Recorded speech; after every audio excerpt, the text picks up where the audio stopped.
کہ انصاف پر پابندی عائد کرنے کا فیصلہ کر لیا گیا ہے۔ جب کوئی ایک اور بڑی خبر سے آگاہ کرتا چلوں، ڈاکومنٹری جو ایک دو روز قبل دکھائی گئی تھی، اس طرح کی مزید 3 ڈاکومنٹریز موجود ہیں، اور اگر ضرورت پڑی تو وہ ڈاکومنٹریز بھی دکھائی جائیں گی، جس میں تحریک انصاف کی لیڈرشپ جو ہے وہ 9 مئی کے واقعات میں کیا کر رہی ہے یہ دکھایا گیا ہے۔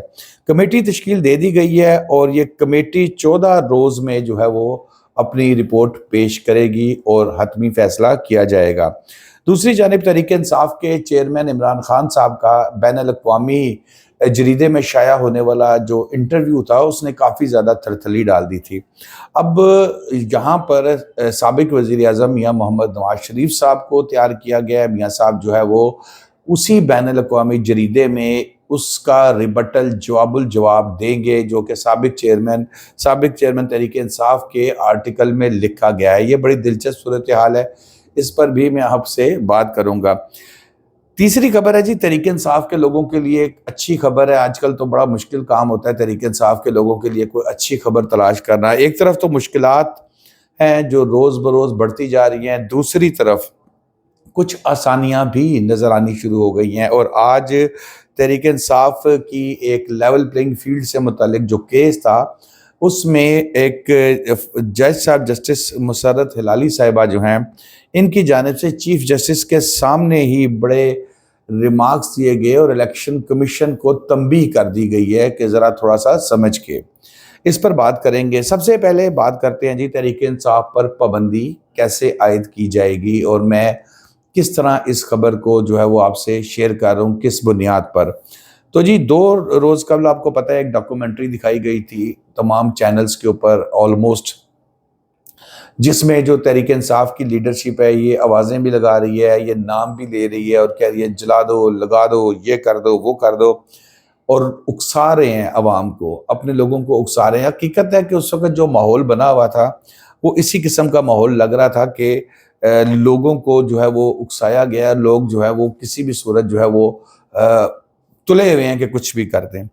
بہرحال اس سے پی ٹی آئی کی لیڈرشپ جو ہے وہ سابق چیئرمین سمیت نرغے میں آ رہی ہے، اور اس طرح کی لیڈرشپ کو بقول جو میں اب یہ اپنا تجزیہ نہیں دے رہا، میں آپ سے ایک ڈسکس کروں خبر ہوگا کچھ یوں کہ بھئی اس طرح کی سیاسی جماعت ہی بڑی خوفناک ہے، یہ جو گراؤ جلاؤ اور آگ شاگ اور یہ کر رہی ہے، اور اس کے اوپر جو آرمی کی تنصیبات ہیں ان کے اوپر، جو آرمی کے جو گھر بنے ہوئے ہیں ان کے اوپر، جو شہیدوں کی جو یادگاریں بنی ہوئی ہیں ان کے اوپر، تو اس طرح کی سیاسی جماعت کو تو زندہ رہنے کا حق ہی نہیں ہے۔ یہ بات اس کے اندر جو ہے وہ کی جائے گی۔ میں پھر بات کر رہا ہوں کہ یہ فی الحال میرا تجزیہ نہیں ہے، یہ تو میں ایک آپ سے خبر شیئر کر رہا ہوں۔ کمیٹی دی گئی ہے تشکیل جو 14 روز کے اندر اس حوالے سے یہ تمام رپورٹس دیکھنے کے بعد، یہ حقائق کا جائزہ لینے کے بعد وہ رپورٹ دے گی، جو رپورٹ میں آپ کو آج ہی دے رہا ہوں، اور اس ماہ کے آخر تک جو ہے وہ تحریک انصاف کو بطور سیاسی جماعت اس کے اوپر پابندی عائد کر دی جائے گی۔ پھر ہوگا کچھ یوں کہ سونیاں ہو جان گلیاں تے وچ مرزا یار پھرے، ٹھیک ہے نا، تو وہ پھر جو کچھ جماعتیں رہ جائیں گی وہی ہوں گی، وزیر اعظم کی امیدوار بھی ہوں گی، وہ وزارت اعلیٰ کی امیدوار بھی ہوں گی، لیکن تحریک انصاف کو پابندی کر دی جائے گی۔ دوسری طرف جو میں نے آپ کو پرسوں کا ویلاگ کیا تھا کہ قاضی فائز عیسیٰ صاحب جو ہے نا، قاضی فائز عیسیٰ صاحب اس وقت تو وہ اس چیز پر ہیں کہ بھائی جو قانون آئین ہمیں کہتا ہے ہم اس کے مطابق چلیں گے۔ کیا اپنے اس لیٹر سے، اپنی اس فائنڈنگ سے جو کمیٹی دے گی، قاضی صاحب کو مطمئن کیا جا سکے گا؟ اب وہ قاضی چاہے ہائی کورٹ کا ہو یا وہ قاضی سپریم کورٹ کا ہو، اس قاضی کو مطمئن کرنا پڑے گا کہ یہ کس بنیاد پر پابندی جیسی بڑی چیز، جو بڑی مطلب آپ سمجھے میکسیمم سزا ہے کسی سیاسی جماعت کو، ظاہر ہے اس کے لیے تو یہ سزائے موت ہی ہے نا سیاسی جماعت کے لیے، کہ آپ اس سیاسی جماعت کو ہی کالعدم قرار دینے کے لیے اس کے اوپر چل پڑے۔ تو یہ جی صورتحال تو تھی اس کی۔ اب آ جاتے ہیں دوسری طرف، جہاں پر تحریک انصاف کے چیئرمین عمران خان صاحب جو ہیں وہ ایک آرٹیکل لکھتے ہیں ایک انٹرنیشنل جریدے میں، اور وہ شائع ہوتا ہے، اور اس سے کافی زیادہ ترتلی مچ جاتی ہے۔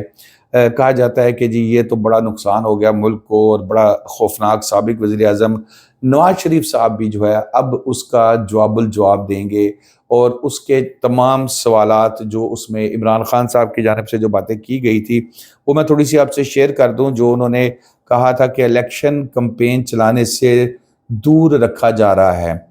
اچھا، اس میں تو کسی حد تک بلکہ کافی حد تک صداقت ہی ہے. کہاں ان کو موقع مل رہا ہے تحریک انصاف کو؟ ادھر 2 بندے نکل دینے ہوتے، 6 بندے آ کے چک کے لے جاندے نے. تو یہ تو ان کی بات شفاف الیکشن اور ملک میں نہ ہوئے تو عدم استحکام کا باعث بنے گا، یہ بھی بالکل بات درست ہے. لیکن خان صاحب یہاں پر ایک پوائنٹ یہ میرا تھوڑا سا اعتراض ہے کہ یہ شفاف الیکشن ابھی تو جو ہو رہے ہیں وہ نظر آ ہی رہے ہیں، لیکن آپ پہ ہم کیسے یقین کریں کہ آپ اگر فار ایگزامپل مان لیا جائے کسی طریقے سے شفاف الیکشن ہوتے ہیں، پی ڈی آئی کو لیول پلینگ فیلڈ بھی مل جاتی ہے، تو کیسے آپ اس کو تسلیم کریں گے؟ کیسے یہ یقین ہوگا کہ آپ دوبارہ کنٹینر پہ جا کے کھڑے نہیں ہوں گے؟ اور اگر الیکشن ہوئے شفاف، اگر ہوئے تو، جو کہ امکان نظر نہیں آتا. اچھا جی، جس کے نتیجے میں غیر مستحکم معیشت مزید خراب ہوگی. آرٹیکل میں وہ لکھتے ہیں اسٹیبلشمنٹ پر الزام لگاتے ہوئے انہوں نے کہا کہ لیول پلینگ فیلڈ تو دور کی بات ہے، ہمیں تو فیلڈ بھی نہیں دی جا رہی. اور اچھا، اب یہاں پر بھی تھوڑا میرا خان صاحب سے یہ اختلاف ہے کہ جب خان صاحب یہی اسٹیبلشمنٹ جب آپ کو سپورٹ کر رہی تھی، جب آپ کھڑے ہو کے کہتے تھے کہ امپائر کی انگلی کھڑی ہونے والی ہے، اور امپائر نے انگلی کھڑی کر دی ہے، امپائر کی کل پرسوں کھڑی ہو جائے گی، چوتھ کھڑی ہو جائے گی، یہ چیزیں جب آپ کہتے تھے تو اس وقت کون امپائر تھا؟ کس اللہ کو حاضر ناظر جان کے یہ چیز کلیئر کر دیں کہ بھئی میں تو اس کو امپائر کہہ رہا تھا کہ اللہ تعالیٰ یہ امپائر ہے ہمارے لیے، تو سب کچھ فیصلے اللہ تعالیٰ نے کرنے ہوتے ہیں. تو کیا آپ کا مطلب اس کو اللہ تعالیٰ تھا، یا آپ کسی اور کو وہ امپائر کہہ رہے تھے جو آپ کو فون کر کے کہتا تھا کہ انگلی کھڑی ہونے والی ہے میری؟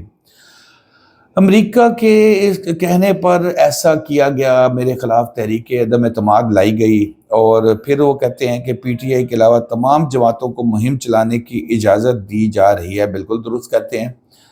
یہاں پر بلاول صاحب بھی بھرپور کمپین چلا رہے ہیں، مسلم لیگ نون بھی کمپین چلا رہی ہے، اور نواز شریف صاحب نے تو اب اس کو باقاعدہ لیڈ کرنے کا پلان بنایا ہے.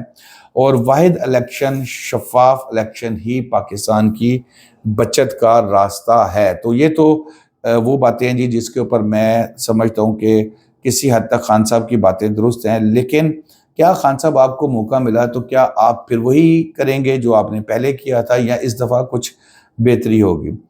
تیسری خبر پہ آتے ہیں جی. ایک طرف تو مشکلات ہیں، دوسری طرف آسانیاں نظر آنی شروع ہو گئی ہیں. تحریک انصاف کی لیول پلینگ سے متعلق جو پٹیشن تھی اس پر جسٹس مسرت ہلالی صاحبہ جو ہیں انہوں نے سخت ریمارکس دیے ہیں، حکم دیا ہے الیکشن کمیشن نیوٹرل رہے، وارننگ دی ہے کہ الیکشن کمیشن نیوٹرل رہے.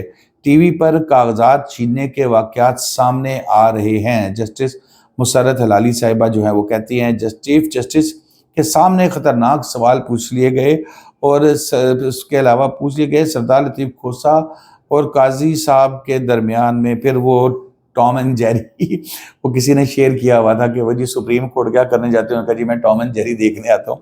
تو قاضی فائز عیسیٰ صاحب پھر آمنے سامنے آ گئے. لطیف کھوسہ صاحب نے باہر آ کر، اچھا اندر نہیں کہتے، یہ کھوسہ صاحب سمجھدار آدمیوں نے پتہ اندر گئے تو انہوں نے کہنا چل بھئی تو لائسنس ہی تیرا میں فی الحال سسپینڈ کرتا ہوں.